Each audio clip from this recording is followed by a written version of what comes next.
ಬಲ ಇದೆ ಎಂದು ಅಹಂಕಾರ ಪಡಬೇಡ, ಏಕೆಂದರೆ ಕಲ್ಲು ನೀರಿನಲ್ಲಿ ಬಿದ್ದಾಗ ಅದರ ಭಾರದಿಂದಲೇ ಅದು ಮುಳುಗುತ್ತದೆ.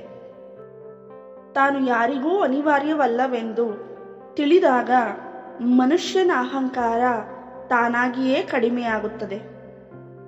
ಅಹಂ ಯಾವಾಗಲೂ ಕಾಲಿನ ಕೆಳಗಿರಬೇಕು. ತಲೆಯಲ್ಲಿದ್ದರೆ ಕಿರೀಟ ಧರಿಸಲು ಜಾಗವಿರುವುದಿಲ್ಲ.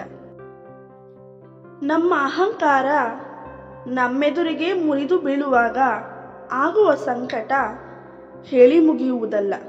ಅದಕ್ಕೆ ಅಧಿಕಾರವಿದ್ದಾಗ ತಗ್ಗಿ ಬಗ್ಗಿ ನಡೆಯಬೇಕು. ಕೆಲವರದು ಅಹಂಕಾರದ ಪರಮಾವಧಿಯಲ್ಲ, ಎಲ್ಲ ಅವಧಿಯಲ್ಲೂ ಪರಮ ಅಹಂಕಾರವೇ. ಅಹಂಕಾರ ಎನ್ನುವುದು ಬೆಳೆಯುವ ಗಿಡಕ್ಕೆ ಹತ್ತುವ ರೋಗ. ಅಹಂಕಾರ ಎಲ್ಲವನ್ನೂ ನಾಶ ಮಾಡುತ್ತದೆ. ಪರಿಚಿತರನ್ನು ಅಪರಿಚಿತರನ್ನಾಗಿ ಮಾಡುತ್ತದೆ.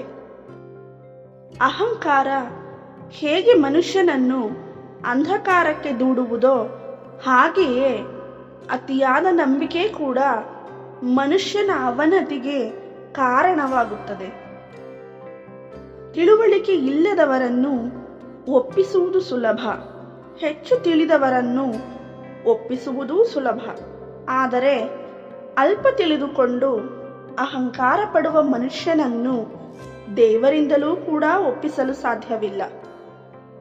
ಜಗತ್ತಿನ ಎಲ್ಲ ಕೆಲಸವನ್ನು ನಾನು ಮಾಡಬಲ್ಲೆ ಎಂಬ ಆತ್ಮವಿಶ್ವಾಸವಿರಲಿ, ಆದರೆ ಎಲ್ಲವೂ ನನ್ನಿಂದಲೇ ಆಗಿದ್ದು ಎನ್ನುವ ಅಹಂಕಾರ ಬೇಡ.